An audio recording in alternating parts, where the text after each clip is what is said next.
Welcome to my channel one vision MBBS. आज का हमारा टॉपिक है एस्बेस्टोसिस। ओके, इस वीडियो में हम डिस्कस करेंगे various form of asbestos, asbestosis के पैथोजेनेसिस एंड मॉर्फोलॉजिकल फीचर्स के बारे में। ओके, मैंने जो न्यूमोकोनियोसिस का जो पार्ट 1 था इंट्रोडक्टिव वीडियो, उसमें मैंने बताया था कि जो न्यूमोकोनियोसिस क्या है। Pneumoconiosis is the occupational lung disease which is अगर due to the occupational exposure of dust particles. Okay, तो यहाँ पे क्या होता है कि जो डस्ट ऑक्यूपेशनल रिलेटेड जो डस्ट पार्टिकल है उसका एक्सपोजर होता है, उसकी वजह से हमें डिसीज देखने को मिलता है, उसे हम कहते हैं न्यूमोकोनियोसिस। ओके, तो एस्बेस्टोसिस क्या है? वन टाइप ऑफ न्यूमोकोनियोसिस है, उसका एग्जांपल है उस वीडियो में हमने देखा था। Okay, asbestosis caused by the, मैंने लिखा है एस्बेस्टोस डस्ट पार्टिकल्स। ओके, और यहाँ पे जो हाई रिस्क वर्कर कौन कौन से हैं?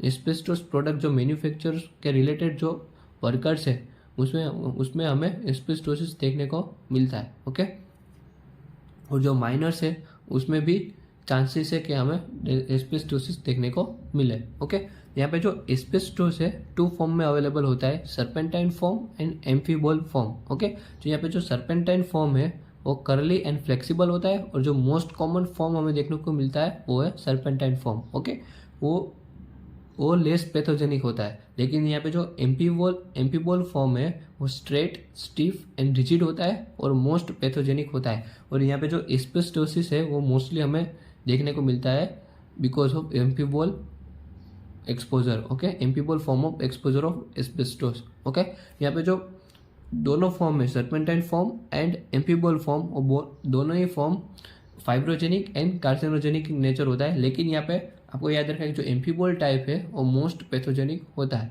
ओके, नेक्स्ट हम देखते हैं पैथोजेनेसिस ऑफ एस्बेस्टोसिस के बारे में। ओके, तो यहाँ पे जो एस्बेस्टोस का जो एक्सपोजर होता है उसकी वजह से फर्स्ट तो हमें देखने को मिलता है लंग्स का इन्वॉल्वमेंट, उसमें आपको एस्बेस्टोसिस ऑफ लंग्स देखने को मिलता है। ओके, एस्बेस्टोसिस आपको याद रखना है। दूसरा क्या होता है कि जो पर्टिकुलरली प्लूरा इन्वॉल्व होता है। ओके, तो प्लूरल लीजन हमें देखने को मिलता है। तीसरा है यहाँ पे मैंने बताया कि जो दोनों ही फॉर्म है सर्पेंटाइन एंड एम्फीबोल, दोनों ही फॉर्म फाइब्रोजेनिक एंड कार्सिनोजेनिक होता है।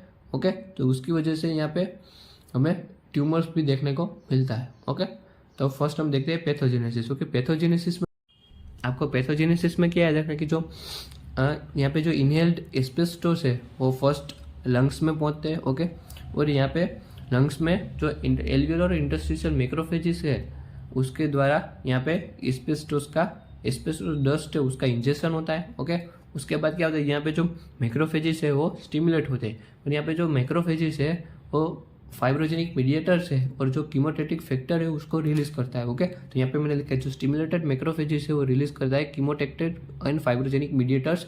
जो कीमोटेक्टिक फैक्टर्स है, जो मीडिएटर्स है, उसे हम दूसरा कहते हैं कीमो अट्रैक्टेंट्स, क्योंकि यहाँ पे जो जो ये मीडिएटर्स होते हैं वो क्या करते हैं कि जो more and more number of जो सेल्स है उसको अट्रैक्ट करता है। ओके, तो यहाँ पे मैंने नेक्स्ट लिखा है मोर न्यूट्रोफिल्स एंड मैक्रोफेजेस एक्यूमुलेट होते हैं, वो फर्दर रिलीज करता है interleukin 1 and lysosomal enzymes.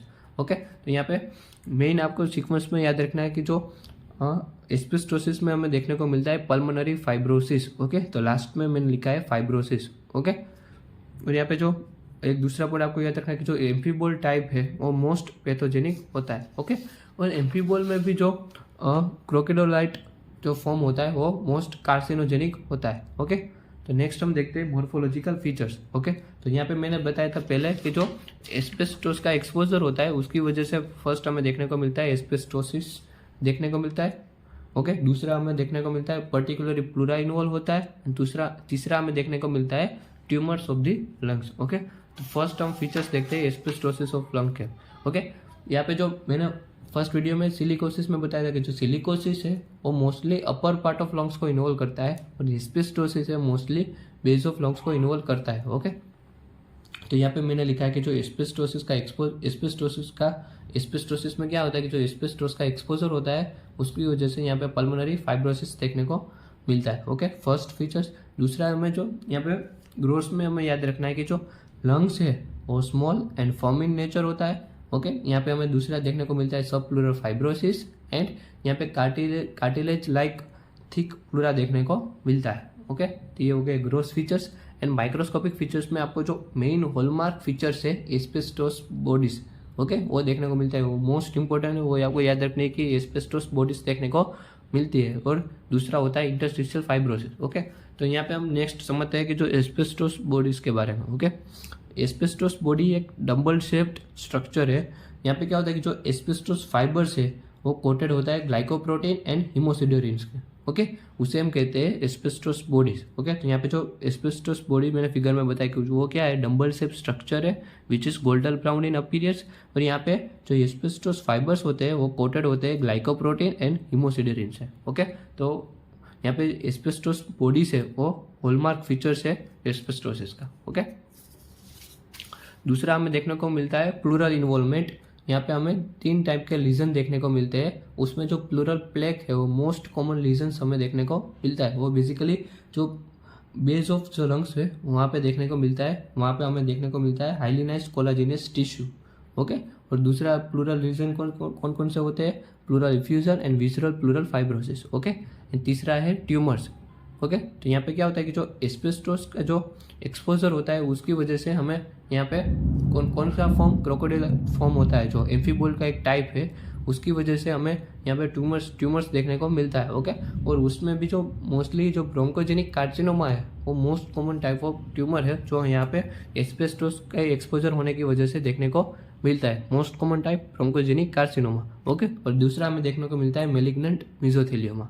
Okay, तो ये तो पूरा हो गया एस्बेस्टोसिस के बारे में। Okay, thank you.